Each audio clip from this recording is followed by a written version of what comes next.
It's Mermaid Man Monday, where every Monday we rank Mermaid Man related media. Last time we ranked all the Mermaid Man bras, so today we're gonna be ranking all the Mermaid Man episodes. Let's start from the beginning with the first ever episode of Mermaid Man and Barnacle Boy, simply titled Mermaid Man and Barnacle Boy. Now, elderly and superhero may not often get used in the same sentence, but the first episode of Mermaid Man and Barnacle Boy boldly combined these two ideas. Incredible stuff. As you can see, our heroes are mentally and physically sharp as ever in their advanced age, ready to topple any threat that crosses their path. Yet disappointingly, they're retired, so SpongeBob sets out to get them back into fighting crime. He ends up scaring Mermaid Man though and gets kicked out of Shady Shoals Retirement Center. So he fakes a robbery to try to convince them that the world still needs superheroes. Oh my, this purse is so big and heavy. A cool detail here is how this new robber character guy they're introducing doesn't have any pants. They're really getting deep here because they're implying he may have been forced into his life of crime. The best part of this scene though has gotta be Barnacle Boy's reaction to SpongeBob. Why, are you here to rescue little old me? Pipe down! The gags in this episode may be a little rinse and repeat, since most of the gags tend to be about SpongeBob and Patrick unintentionally trolling Mermaid Man and Barnacle Boy. But honestly, I don't mind one bit. It's actually quite surprising how many of these gags land well, and they do a great job of elevating Mermaid Man and Barnacle Boy from the get-go. If I had to pick a favorite gag from the whole episode, I think I'd choose the part where they paint the invisible boatmobile. This'll cheer you up. We're almost done painting your invisible boatmobile. Beyond gags, this episode also is kind of appealing because it has some season 1 weirdness to it. An example of what I mean is right here, for example, when SpongeBob is impersonating Man Ray. See, normally Man Ray just looks like some dude in a costume. But right here, when SpongeBob's impersonating him, he swims around like an actual manta ray. It's a small but meaningful change in creative direction. Anyways, the episode ends with Mermaid Man and Barnacle Boy having enough of SpongeBob and Patrick and kicking them to the curb with the help of the rest of Shady Shoals Retirement Center. I think this episode overall is a solid introduction for these characters that's both rewatchable and funny. A tier seems like a good spot. Mermaid Man and Barnacle Boy 11. The episode sequel we all needed. SpongeBob wins a contest with a life-size set of mannequins he created, earning him a conch signal meant for emergencies only. As you can probably already guess, SpongeBob isn't careful in the slightest with this thing and uses it all willy-nilly. And open mayonnaise. I come down here in my underwear to open a jar of mayonnaise? Barnacle Boy may not be able to appreciate the gravity of the situation, but luckily he saved the day anyway. After this, SpongeBob has several more false emergencies with the conch signal. We get our first glimpse into the Shady Shoals Retirement Center bathroom, and Barnacle Boy confiscates the conch signal like a whiny but justified baby. SpongeBob is obviously saddened by this, so Mermaid Man says he can join them on patrol. I do think the gags in this episode are less sharp than the last one. Likely because we get a lot less of Shady Shoals Retirement Center, the place where the franchise usually does its best work. But some are still pretty solid, like the one with the atomic flounder. If I weren't retired, I'd... Their patrol suddenly goes south though when the Dirty Bubble manages to capture Mermaid Man and Barnacle Boy. And, I kid you not, we get our first on-screen death when SpongeBob straight up penetrates him. No! This episode's a pretty solid time on the whole. It's got noticeable flaws, but also a few funny scenes. I think B tier seems like a fine spot to place this one, and let's move on to the third episode. Mermaid Man and Barnacle Boy, the funniest episode in the sub-series despite not taking place in Shady Shoals Retirement Center. In this one, our heroes were going on vacation, so they hire SpongeBob and Patrick to watch the Mermalair. We want you boys to keep an eye on the place. Water the plants and... A quick pause here, because this Barnacle guy really just said they should water the plants, while meanwhile they are underwater. You can't be having those childish writing mistakes like this. It's no wonder the show got canceled so early. Beyond putting more water on the underwater plants, they also gotta guard a wall of weapons in the Orb of Confusion. Oh no! Prolonged exposure to the Orb of Confusion will give you confusion. Riveting. After this intro segment where they briefly give SpongeBob and Patrick a tour of the Mermalair, unfortunately, Mermaid Man and Barnacle Boy just don't show up for the rest of the episode. But just like how last episode we were introduced to the iconic Dirty Bubble, this episode introduces the deviant art Man Ray, frozen in a cylinder of tartar sauce. Patrick unfreezes Man Ray, but just the head. And let me tell you, Man Ray absolutely makes this episode. He's got great chemistry with both SpongeBob and Patrick, and his first scene is quite funny when he argues that they should unfreeze him. Because you're evil. You mean, if I was good, then you'd let me go? Yeah, sure, why not? Then, in that case, I am good. A master of persuasion. SpongeBob and Patrick unfreeze him, but unsurprisingly, Man Ray tries to kill them. So SpongeBob stops him by using a tickle belt. Feeling the tickle of the belt, it fills Man Ray with determination. So SpongeBob sets up a 3-step lesson program for Man Ray to learn the ways of good. Goodness lesson number 1. Now, what would you do? Excuse me, sir, but I do believe you've dropped your wallet. Doesn't look familiar to me. What?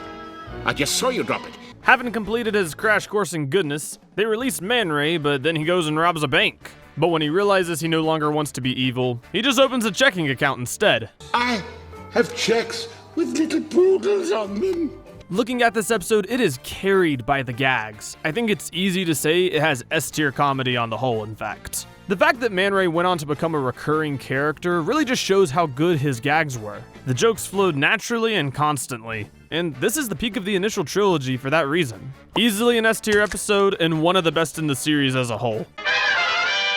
Mermaid Man and Barnacle Boy Forever After, aka the Wumbo Belt episode. At this point, each episode has its own belt. Last time, it was the Tickle Belt. The first time, it was the rare Mermaid Man Golden Belt. And then we got SpongeBob's Face Belt, before finally getting to the classic Wumbo Belt. It starts off with our heroes ordering a Krabby Patty, but when Mermaid Man accidentally leaves his belt behind in the Krusty Krab, SpongeBob starts wearing it. He accidentally shrinks everyone in Bikini Bottom with it, so he goes to Patrick to see if he can help him figure out how to undo the shrinking. The absolute most funny character in this episode is Patrick. While SpongeBob's antics are honestly a little stressful, Patrick just gets so many good lines in there. He could be stuck like this for the rest of his life.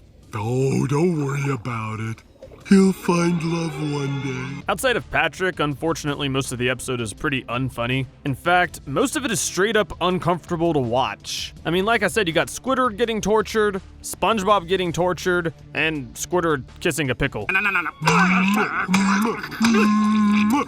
I swear, it's so true that parents would walk in the room during these kinds of moments growing up. But anyways, the tension in this episode builds up from start to finish without ever really having a satisfying payoff. So the result is that this feels like a stressful episode that's carried only by a few gags. It can't go too low because the good gags are genuinely quite strong, but low B tier is where I'm gonna place this one since the episode flip-flops so much between stressful and funny. Mermaid Man and Barnacle Boy V, Return of the Jedi. Hey, Nickelodeon really outdid themselves with these episode names. This is the one with Makeout Reef. Makeout Reef. You know, Makeout Reef.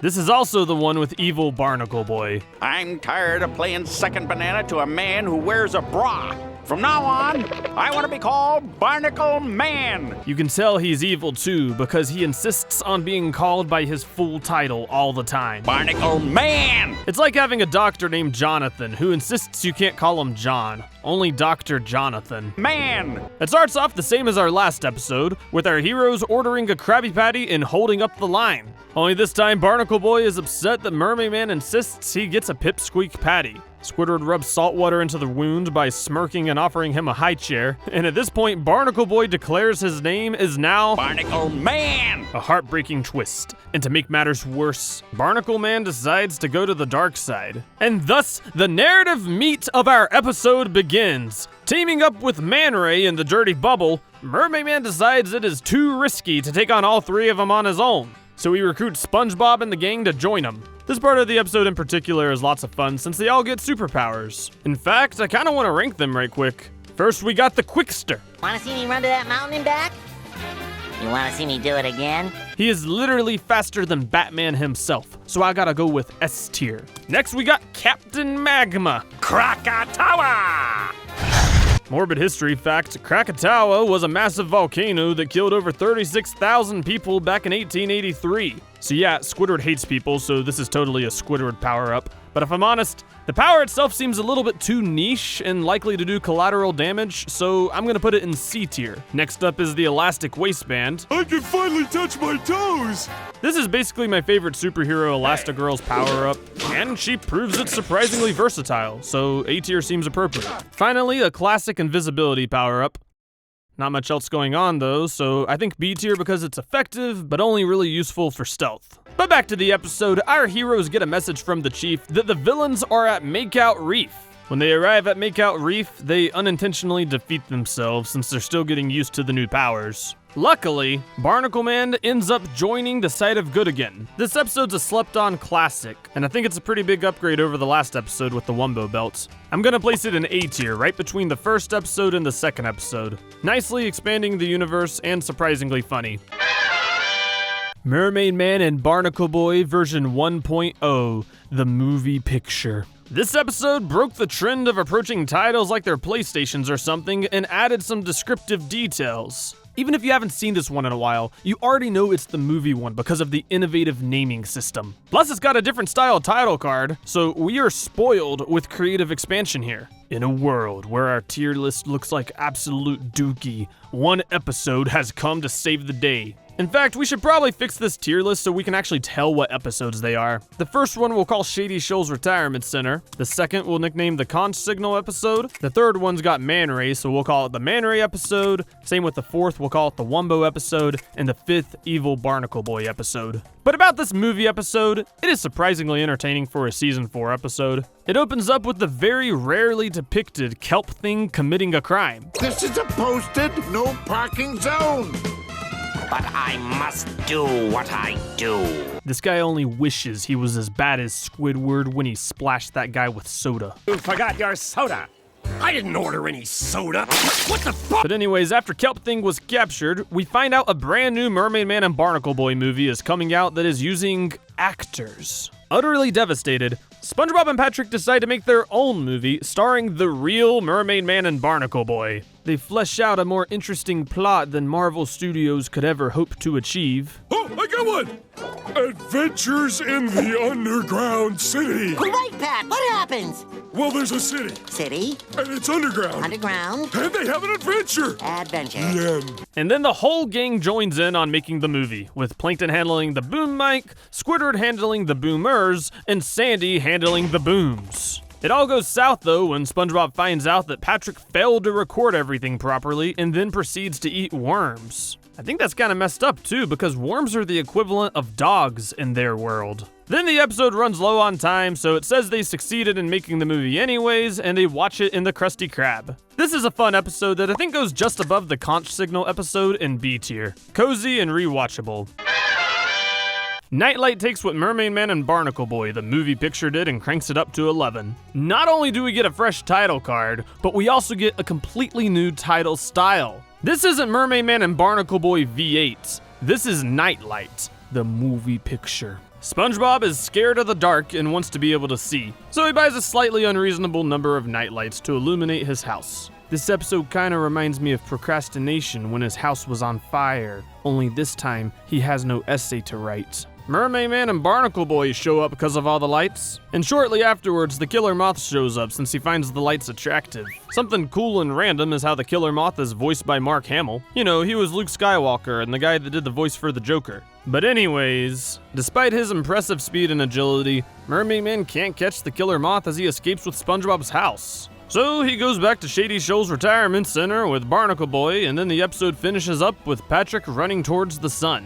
There's not a ton to analyze about this one other than the sharp decline of jokes in the episode. For all of the other episodes, I've had to skip over a majority of the good gags in them since it'd take too long to talk about them all. But in this episode, it's really just one or two gags on repeat. The best gag is probably when SpongeBob is buying nightlights.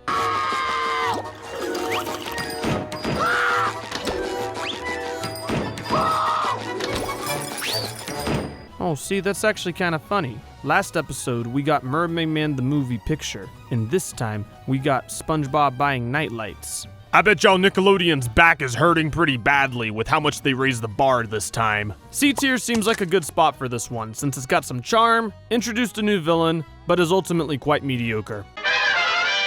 Mermaid Man vs. SpongeBob immediately settles the numerous online debates about if there's a space between mermaid and man. In the movie picture, we see there is clearly a space. In the first ever episode cover, however, there is no space. In Battle for Bikini Bottom Dehydrated Edition, there is a space. But on the cover of Mermaid Man's show itself, we see there is clearly no such space present. Amazon Merch tried to compromise by adding a hyphen, aiming to please all parties, but it's Mermaid Man vs. SpongeBob that finally puts all the confusion to rest by confirming there is no space. This episode will probably need its own tier above S if it keeps this momentum up.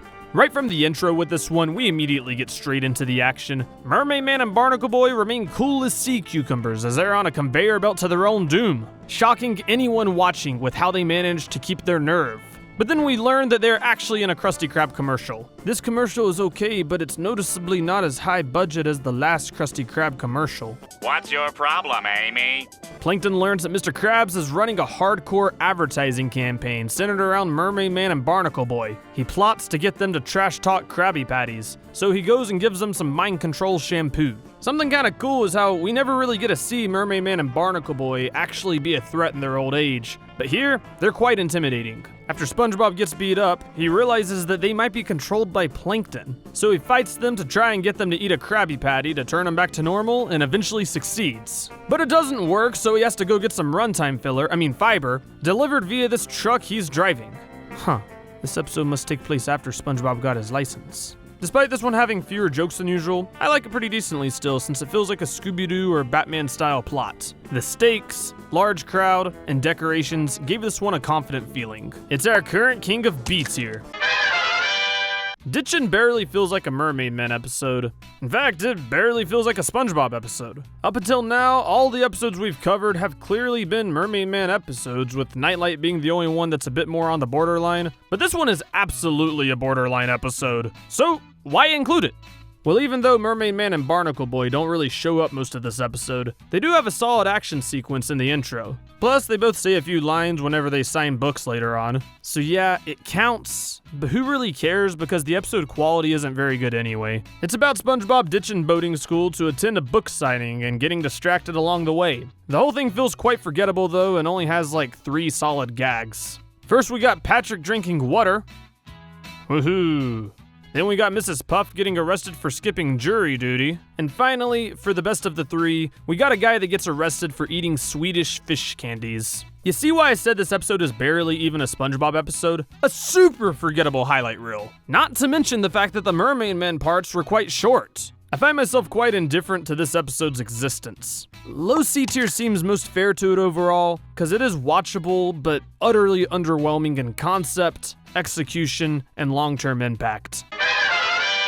Hello YouTube audience, this episode is called Shuffleboarding, and as you'd expect, it never actually shows any frickin' shuffleboarding and is all about SpongeBob and Patrick arresting random non-criminals. Matter of fact, the only real criminals in this episode are SpongeBob and Patrick. I mean, the plot is kicked off by them hospitalizing Mermaid Man and Barnacle Boy. They get a call from the chief saying Mermaid Man is needed.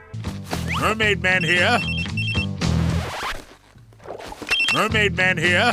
But the issue is he's hurt. So Mermaid Man and Barnacle Boy send SpongeBob and Patrick in their place, with carefully crafted costumes to make them look just like the real Mermaid Man and Barnacle Boy. Oh no. Oh no. Now most people would probably get fooled by these costumes, but as a 145 IQ Harvard astronaut with a 6-pack, I can see through it immediately. Apparently to fish people it looks pretty convincing too, cause even Man Ray, an intellectual, was duped and dropped by them. The most memorable part about this episode is that we finally get a glimpse into Man Ray's day-to-day life. You haven't aged a day, Ray. No, you. Hey, this guy's got game. And in case you're wondering about why this episode is even called Shuffleboarding, since up till now all the titles have been perfect, it's because SpongeBob and Patrick are supposed to be shuffleboarding in place of Mermaid Man and Barnacle Boy at a local event. Fun fact, this scene is actually where I first learned what filler is as a kid. Kinda ironic too, since there's no filler whatsoever here in this episode. Beyond arresting Man Ray, they also capture his smoking hot girlfriend and a bunch of random citizens. By the time they finally give the costumes back to our heroes, they also pass off an angry mob to them as a parting gift. I think F tier is too harsh for this one and S tier is too generous, which is often the case with most things in life. But right around the middle and upper C tier, works pretty good. Fun characters, weak gags, low impact, shuffleboarding.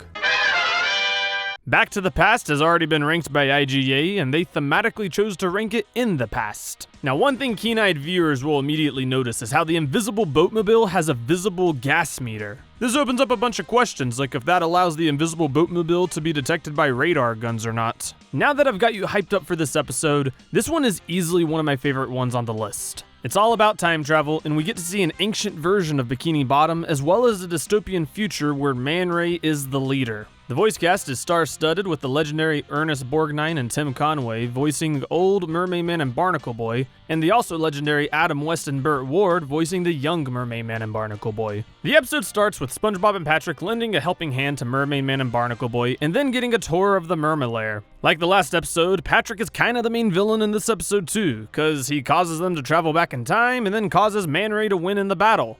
Not only that, but he then abandons the old Mermaid Man and Barnacle Boy in the past, who are later revealed to have eventually died of old age there. I am so sorry for your loss of yourself. Crazy stuff! With Man Ray having risen to power and utterly oppressed Bikini Bottom, he chose to rename it Man Rayopolis. And I gotta say, the world building in this one is truly on another level, both thematically and visually. The conflict is resolved when SpongeBob and Patrick travel back to the past. He said it! Defeating Man Ray, and leaves off with infinite SpongeBobs and Patricks messing up the timeline. This episode is lighter on the joke front, but the storytelling of it was some of the best we've seen in the series. Anytime this show is able to expand the universe without losing its grounded feeling, it's awesome. As for the ranking, I don't think Back to the Past is quite good enough to make it into A tier, but I do think it deserves the highest point of B tier. The Bad Guy Club for Villains. Now, what more can be said about this episode that hasn't already been said? A phenomenon. It was a basic but very well-rounded episode. Now that's a legacy. Definitely a fun angle on this one, since the whole thing is an actual episode of Mermaid Man and Barnacle Boy. As good as it is though, many critics online point out that the intro scene has some problems. What you just witnessed was the worst moment of the entire episode. Not only is it boring because it is just showing them zoom in on a cave, it is also bad because he calls it the Mer Cave. See, I personally think that's a stupid criticism, and whoever said that is most likely not a Harvard astronaut. But about this episode, the best thing has gotta be how it has a full roster of characters both on the heroes and on the villains. Almost all of these characters have at least verbally been referenced before, but many of them we haven't even been able to see outside of a cardboard cutout. So getting to see them all in action here felt fun and unique. The plot is quite simple. The Dirty Bubble throws together a crew of villains, so Mermaid Man throws together a crew of heroes to stop them. There's a bit of a twist though, because the villains never actually intended to do anything villainous, and instead were just meeting up for a book club. I find this episode a lot of fun, and it really makes me wish there was a fighting game or something with these characters in it. Overall, the roster and fun action puts this one up in A tier.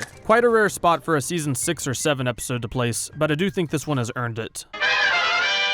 Mermaid Man Begins. This episode gives us 2 different origin stories for Mermaid Man and Barnacle Boy, one told directly by them and one told by their TV show. Now, these 2 origin stories are completely different from each other, so naturally, there's a raging debate amongst scholars about which is the true origin and why. Personally, I am thoroughly on the team of the one they directly tell us is the one that's true. For context in the episode, SpongeBob and Patrick are just about to watch the origin special of Mermaid Man and Barnacle Boy on their TV. But a storm knocks out the power, so they decide to go to the Mermalair and just ask Mermaid Man and Barnacle Boy themselves about the origin story. In the story they tell, Mermaid Man was just a normal guy who got pulled out to sea in a current. But he got saved by mermaids who gave him a magical sea star that allowed him to breathe underwater. Later on, there's a misunderstanding where he thinks Barnacle Boy is about to drown, so he shoots barnacles into his lungs to make him able to breathe underwater as well. It works, but the barnacles apparently consume Barnacle Boy's lungs, so he is now stuck breathing water exclusively.